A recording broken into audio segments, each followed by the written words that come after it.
Holy shit! How old is that? Oh, this is old. You know how it is. You want to try? No. Want to give it a shot? No, that's okay. Okay, I'll shave you $100 if you do a kickflip. Okay, do it. $100, man. You don't have $100. I'll cash app it to you right now. No, you won't. If you do a kickflip. I'll give you $100 if you sing a shot right now. Into what? I don't know. Fucking. All right, hold your arms out like that. We call ourselves CiiiTY, but we global. And everybody that has a voice is allowed to be vocal. Go for it. Yeah, you gotta get back the door though.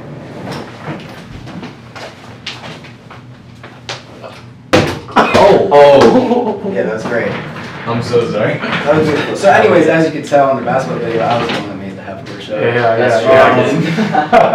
No, but yeah, that kind of shit. So we were at the court one day, I think for that specific video, and we saw a friend of mine that I haven't seen him. Yeah, for sure. And I haven't seen him in years. I didn't even know he was doing music now, and because we used to play basketball together. Mm-hmm. And he was at the court, and I was with Dylan, and we were talking about our music and shit. And he was like, "Oh damn, like I've been trying to get into DJing and like doing all this shit." And so Dylan, you know, because I wouldn't have had the thought in my head, but Dylan was like, "Yo, let's make a fucking video, like 10-15 second video, like promoting our new song coming out." So just that kind of shit, I think, is what he's talking about. Like we do, you know, we try to keep up weekly. Yeah, that shit is dope. That shit is what you gotta do, for sure. That's a dope ass name, by the way, Hazmat. Oh yeah, nah, he's a sick chill ass dude. He's cool.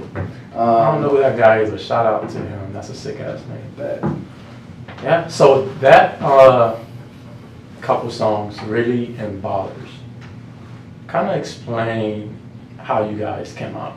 So it's more explained in the music video, but it's kind of like those two together are like a story. So the first one is Ballers, you know, like yo, chilling, you know, caviar and everything, jewelry window, you know, really flexing the luxurious, you know, glorified new money lifestyle, you know, and typical then rap shit, but yeah. So you know, and then like when he goes to Really, it's kind of like when all the money goes, who are you? You know what I'm saying?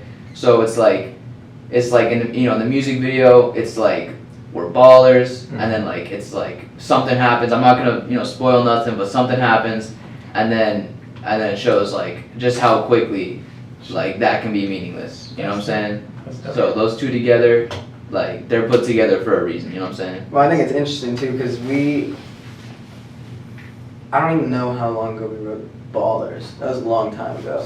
And then I came to Dylan with the concept of Really, which is kind of more of a, I don't even know, like it's more of like a Juice WRLD almost kind of type beat, like kind of feel, and he kind of had the idea to put them together. So like, and that, if you listen to those two songs, and then if you go and listen to Run the Town, and if you listen to All Night with Greco, it's about to come out, and if you go and listen to our Tip of the Tongue stuff, and if you listen to my solo stuff that's about to come out, it's all such different feels, but that we don't lose ourselves in those feels. Like sometimes he'll come to me with a beat that necessarily like it's not my style beat, like it's not something I'm used to rapping on.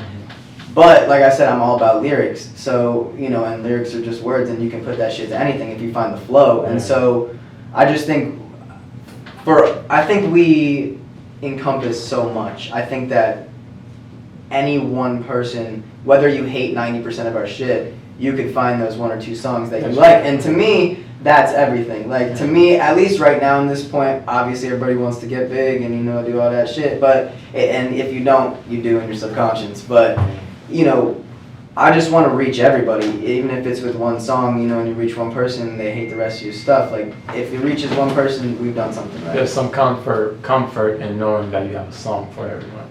Yeah. In that way. Still want to get a return on our investments, but you know. yeah, for sure.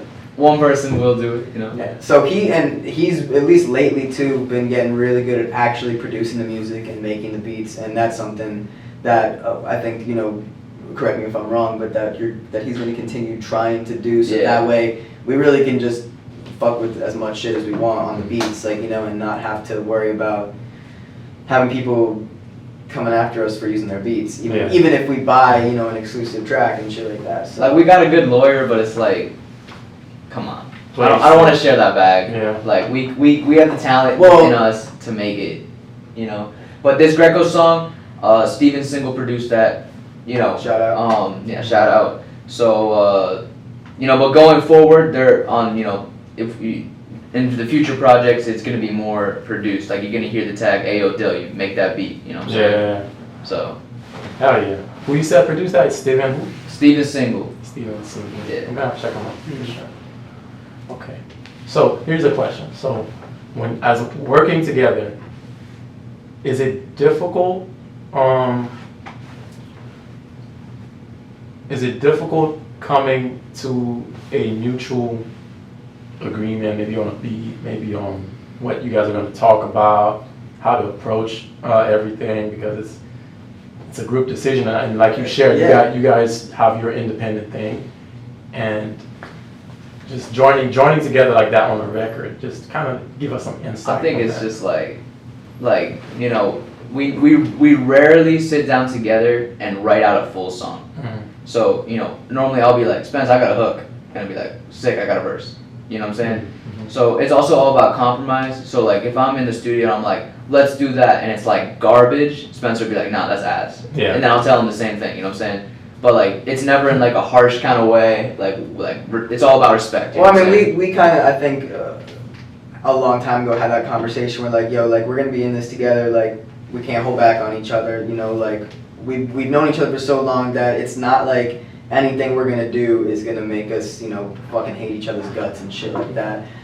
But that being said, it's definitely, it's what's hard about it, but it's also, I think, what it's going to make Strange and Unexplained work so well, is that we really are two different people. Yeah. Like, we're so different. Like, I don't even know, man. I wouldn't even know where to begin for that kind of shit. You know what I all mean? I'm saying is, Well, if I we were mean, in high hold up. school at the same time, we would have never seen each other. That's true. We would've liked that, I mean, like- so basically, when it comes to the music, though, I feel like we're also different. Yeah. I feel like, you know, a lot of the music that he listens to, but then again, we listen to a lot of the same music. I mean, you can't, you know, you couldn't shut him up about, you know, classic rock and all that shit. Yeah. You get him talking for hours.